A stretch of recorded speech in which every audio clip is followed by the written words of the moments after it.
You don't expect him to catch the ball, and next thing you know, he's running into the goalpost this early in the game. That's not supposed to happen. The kickoff team on the field now as they will send this one away. That'll be taken in the end zone.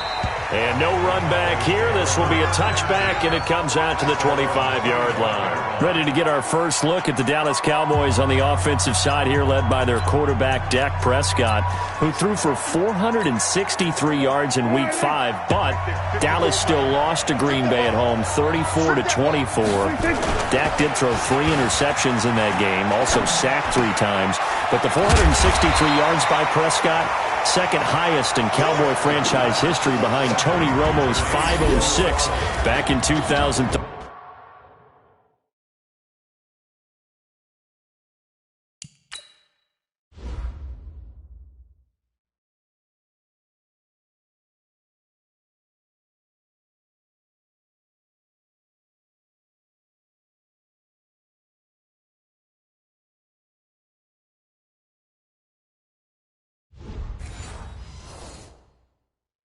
Brings up 2nd and 9. The last play got just a yard. Here's 2nd and 9 from the 26.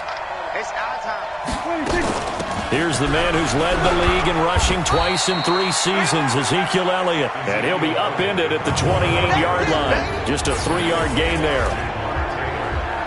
And a look at Seattle's defense. Now one of the leaders in the Seattle secondary is safety Bradley McDougald. Since the retirement of Cam Chancellor, he's really had to step up and take on a primary role. Excellent against the run, solid in coverage, 2 interceptions in Week 1 of 2018, and never looked back. On 3rd down, it's Prescott. That's complete to Cobb. They get only 4 that time as that leads us to a 4th down. There's an example of good situational football being played by a defense. They understood where the 3rd down play was, the down and distance, and made sure that they didn't get anywhere near that, bringing up 4th down. Yeah, they were sniffing out that marker, didn't want to let him get close to there, and now a likely 3 and out to start. Yeah, I love the way they rallied to the football and got to him and made sure he didn't give up much run after catch. On is the punt team now as this one's sent away. Now it's Lockett.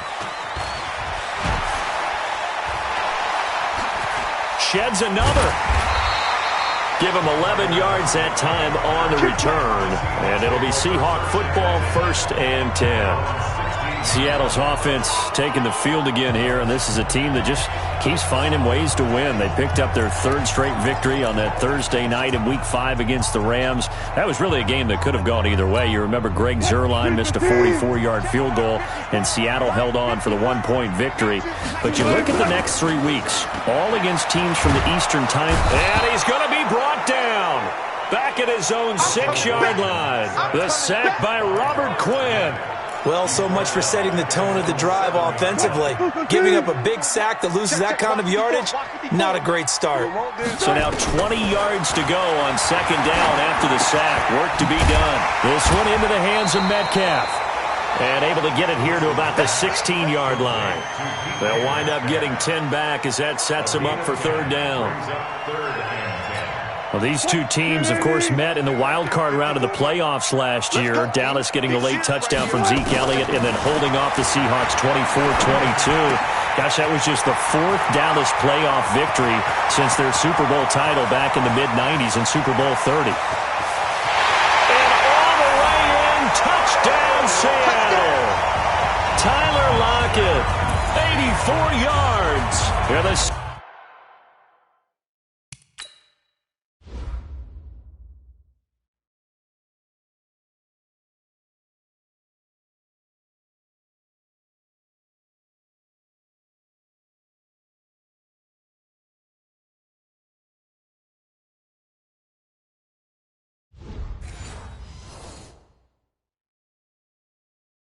Seahawks are able to stretch that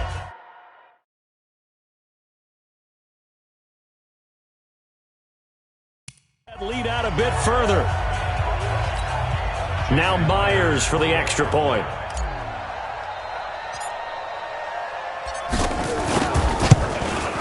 And it's good to make it 14-0.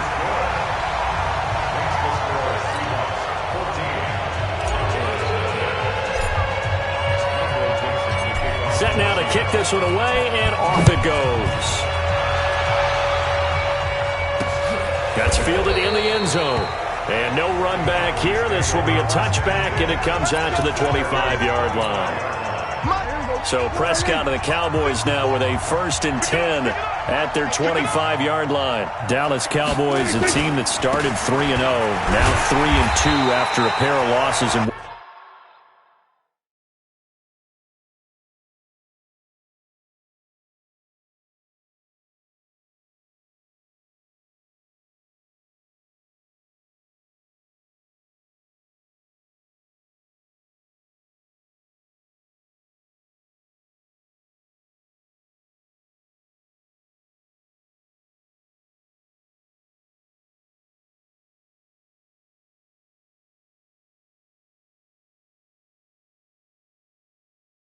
Week 4 and 5, and as their offense comes back out here, and you think about who they beat in those first 3 weeks, the Giants, Redskins, and Dolphins, not exactly a gauntlet.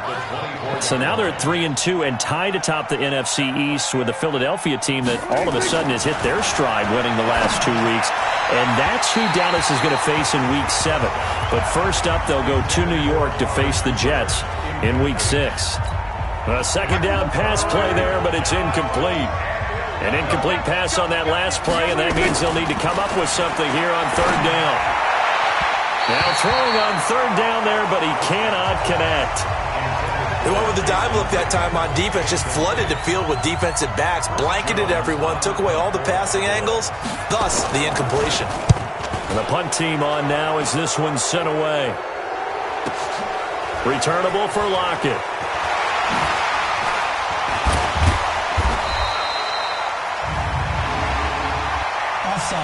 Defense. And that one was relatively easy to see. I noticed that from up here. Yeah, it doesn't take a whole lot, does it? Sometimes you get multiples. What I always love on these offsides is when each side points at the other. Hey, you did it. No, you did it. They deciphered that one correctly. And this will be taken at the 13.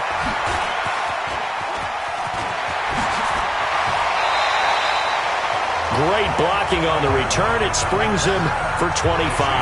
And the offense will take over with a new set of downs.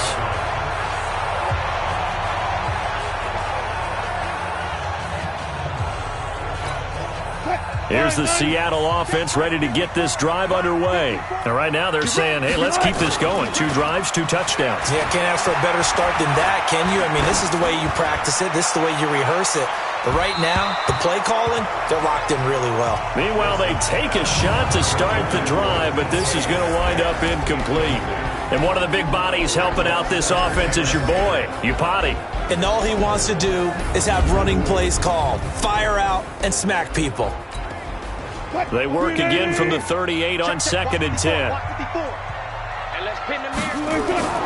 Here's Wilson to throw again. That's complete to Disley, the tight end. And he'll be taken down, but not before he gets into enemy territory.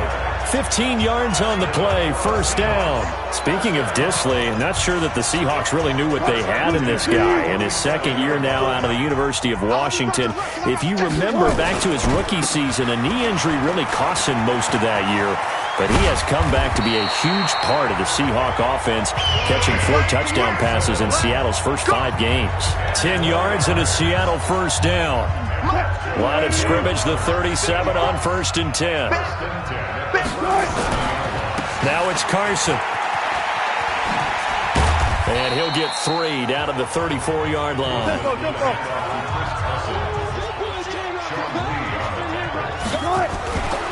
On 2nd down now, it's Carson. And he's got this down almost to the 20 before he's dropped. 12 yards there and a 1st down.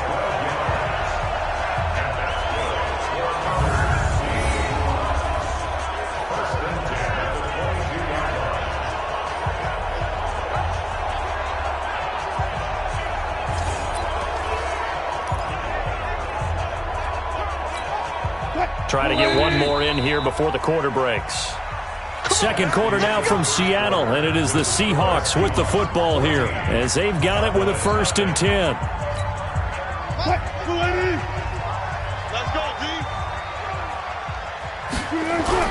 They'll throw on 1st down with Wilson. And a big loss here as he's taken down. The tank, DeMarcus Lawrence with a sack.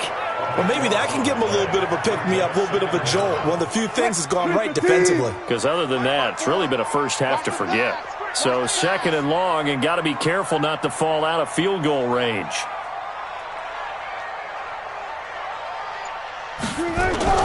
Wilson after the play fake to Carson. Flush to his right.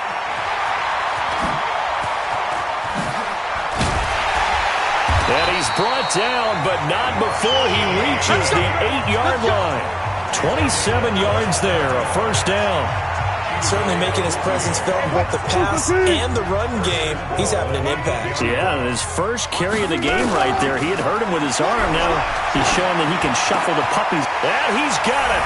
Caught in the end zone for the Seahawk touchdown. Making a hat trick for Russell Wilson. 3 touchdown passes now. Here the Seahawks are able to stretch that lead out a bit further.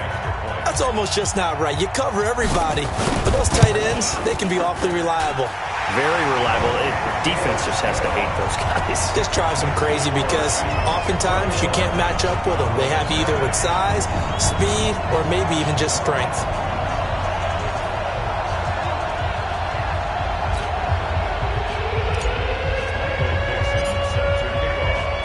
The kickoff unit is out on the field, and they will send this one away.